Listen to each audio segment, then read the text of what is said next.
बिस्मिल्लाहिर्रहमानिर्रहीम, अस्सलाम वालेकुम। आज मैं आपको, जब मैं मेडिकल अफसर था और कैजुअल्टी एमरजेंसी में हॉस्पिटल में काम करता था, तब का एक वाक़या सुनाता हूँ। क्योंकि बहुत सी ऐसी चीज़ें हैं जो उस ज़माने में हुआ करती थी, अब वक्त बदल गया, हालात बदल गए, चीज़ों की शेप्स बदल गई, लेकिन कुछ बातें जो हैं वो जहन नशीन रह जाती हैं।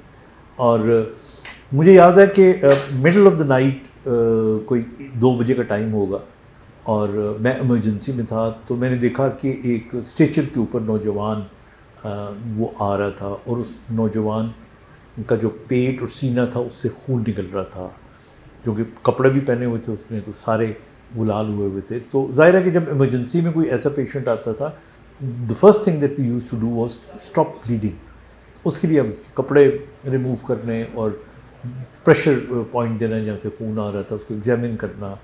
और अच्छा, वो ये तो हम कर रहे थे, लेकिन उसके साथ साथ वो हाँप रहा था, उससे बोला नहीं जा रहा था और वो बार बार ये कह रहा था कि डॉक्टर साहब मैं बचना नहीं, थोड़ी देर के बाद एक जनानी आएगी, यानी एक औरत आएगी, वो मेरी बीवी होएगी, उन्होंने कहना दूजा ब्याह ना करी, यानी उसको ये कहना कि तुम दूसरी शादी ना करना। अच्छा, अब वो हमें उसको बचाने के लाले पड़े हुए थे, उसकी ज़िंदगी मौत का वो मसला पड़ा हुआ था। So we tried. मेरा ख्याल है कि उसको जो वूंड था, एक जो स्टैब हुआ था, वो कई लंग्स में था, पंक्चर हुआ, छाती में और बहुत से एरियाज़ में, स्टमक में, तो अच्छे खासे डीप उसको इंजरीज थी। और अभी हम उसका आईवी लाइन मेंटेन कर रहे थे और उसको फ्लूइड्स वगैरह देना शुरू कर रहे थे। तो इसी टाइम में वो गैस्प करना शुरू हो गया, ही डाइड। अब जब उसकी डेथ हो गई तो ज़ाहिर है इट वॉज अब वो फौरी तौर पे फिर हम लीगल कार्रवाई शुरू कर देते हैं, हम फिर पुलिस को बुला लेते हैं, फिर वो एक बाकायदा डेथ सर्टिफिकेट बनाना पड़ता है हमने। अब वो तो चला गया था इस दुनिया में, लेकिन वो एक अमानत छोड़ गया था, लफ्ज़ों की एक अमानत, एक पैगाम मेरे ज़िम्मे ऐसा अमानत के तौर पे छोड़ गया था कि उसकी जब बीवी आई तो उसे मैं ये बताऊँगा। अब मुझे अजीब सा लग रहा था, थोड़ी देर के बाद उसकी बीवी भागती हुई आ गई, एक औरत आई और उसने पिटना शुरू कर दिया और उसने कहा कि जी, उसका नाम ले लेकर उसने कहा तेरे बगैर मैं रह ही नहीं सकती, एंड दिस थिंग। जाहिर है उसकी बीवी थी वो। अब ऐसा तो हो नहीं सकता कि मैं उसको उस वक्त रोक के डेथ सर्टिफिकेट बनाऊं और फिर मैं उसको साथ बताऊं कि देखो ये बात, ये वसीयत तुम्हारा मियाँ कर गया था। तो मुझे I was in very awkward situation, क्योंकि इसे हम डाइंग डिक्लेरेशन कहते हैं। जो डाइंग डिक्लेरेशन होती है उसकी लीगल वैल्यू भी बड़ी होती है, क्योंकि कत्ल का केस था, कोर्ट के अंदर भी डाइंग डिक्लेरेशन, जो मरने वाला मरीज़ आखिरी बात कर रहा होता है उसको रिकॉर्ड करना और प्रेजेंट करना, ये भी एक बाकायदा जिम्मेदारी और एक लीगलिटी होती है। एनीवे, अब उसको हमने वो सारा जो बॉडी को जिस तरह होता है हैंड ओवर नहीं किया, क्योंकि उसके अंदर उसका पोस्टमार्टम बनता था। तो हमने उसकी लाश उसको बता के एंड देन वी सेंड के जी हम कल इसका पोस्टमार्टम होगा, तो उसके बाद अब रिपोर्ट ले लेना। अब वो लाश जो थी वो हमने मॉर्चरी में भेज दी।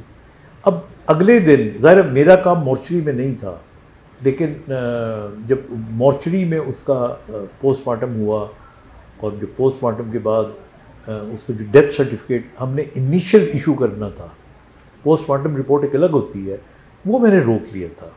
मैं कहा हो सकता है इसी बहाने ये एक दफ़ा आए और जब ये डेथ सर्टिफिकेट लेने के लिए आएगी तो मैं इसको बता दूंगा। तो वो मॉर्चरी से वापस आई कि जी डेथ सर्टिफिकेट मुझे आप दें। हालांकि उसूली तौर पे डेथ सर्टिफिकेट के बगैर पोस्टमार्टम नहीं करते, but I don't know, she came. और वो जब आई तब मुझे कुछ थोड़ा सा वक्त मिल गया और उसे मैंने कहा कि तुम्हारा मियाँ मरते वक्त ये बातें कह के गया था, तो ये अमानत थी, मैंने तुम तक पहुंचा दी। तो वो सुन के और ज़्यादा पीटना शुरू हो गई और फिर उसने मुझे बताया, उसने कहा मेरे मियाँ ने ये सोच कैसे लिया कि मैं उसके बगैर किसी और से शादी करूँगी। तो उसने बताया कि ये इसका खाला का बेटा है और इसको मारने वाला जो है वो इसका चचा का बेटा है, तो he wanted to marry me, जबकि मैंने इससे शादी कर ली, तो उसको ये खुंदक थी और उसने इसको कत्ल कर दिया। शायद उसको ये होगा कि मैं इसके कत्ल के बाद उससे शादी कर लूँगी। उसने कहा मैं अपनी जान दे दूँगी, लेकिन I would stay loyal to my husband who has died. तो ये इतने इमोशनल सीन्स जो होते हैं, ये देख कर सुनकर हमें ये भी पता चलता है कि इस दुनिया में मोहब्बतें कितनी सच्ची होती हैं और हमारे यहाँ किस तरह हम लोगों की जेलसी में आके, इंतकाम में आके हम अपने जो नेगेटिव इमोशंस हैं उनको इस्तेमाल करते हैं। अल्लाह ताला हमें पॉजिटिव ही रखे, अल्लाह ताला हमें सब्र और हमें जो सही है उसका साथ देने की तौफीक अता करे। So there are so many other stories जो कि मैंने अपनी किताब तीसरी जन्म में लिखी हुई हैं, बट मैं आपसे शेयर करूँगा। अगेन मुझे फ़ीडबैक दीजिएगा, अगर आपको लगेगा कि मैं शेयर करूँ तो फिर मैं शामिल करूँगा। अपना बहुत सा ख्याल रखिएगा। खुदा हाफिज़।